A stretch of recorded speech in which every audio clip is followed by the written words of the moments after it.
So my profession is actually a commodity trader. Spend my time every single day trading the corn, soybean, and wheat commodity markets. And today, as I'm filming this, gold's down $250 an ounce, silver's down $4 an ounce, and there's been a heck of a lot of volatility recently. So I'm going to try to explain kind of how these markets work and what you could possibly expect, because there are a lot of parallels from the commodities I trade, the grain commodities, and for those who follow silver and gold. I mean, I don't stack. I mainly buy numismatic stuff because that's what I prefer, but I follow the gold and silver markets pretty closely. One thing that's very important to note in the last really 6 months, the big boys, the big speculators have gotten into gold and silver in a huge way. And these large speculators trade hundreds of millions of dollars. They could care less about the physical commodities. They come into my world, corn, soybeans, and wheat, quite regularly.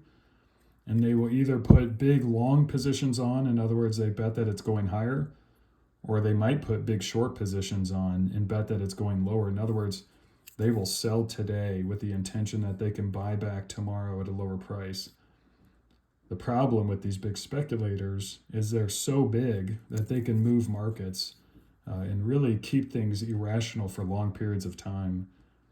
I don't really have a good fundamental understanding of where gold and silver should be, but I've seen markets like this that trade almost irrationally relative to its own history.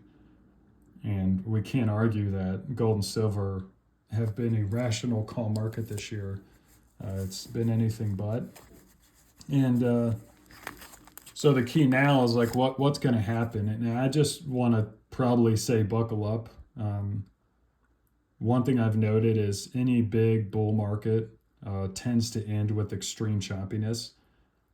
That's how all markets kind of shake out, the what we call in our world weak, like WEAK, week longs. The people who get in late thinking the game is easy, it just does nothing but go straight up.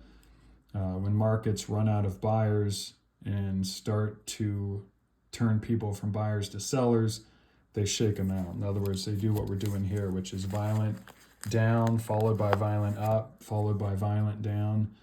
And almost always, in my experience, you fast forward 30, 60 days, and the overall market tends to trade lower to much lower. This is usually the sign the party is coming to an end. Now, I don't know. Nobody knows the future. Unless you're watching this 30, 60, 90 days from now, then you know the future.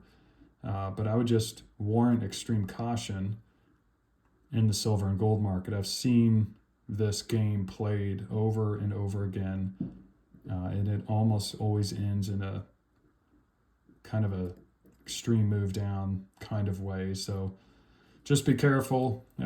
Just thought a little bit of a public service announcement from someone who has a bit of a parallel knowledge base. But again, take it for a grain of salt. Just a talking head on YouTube. Take care.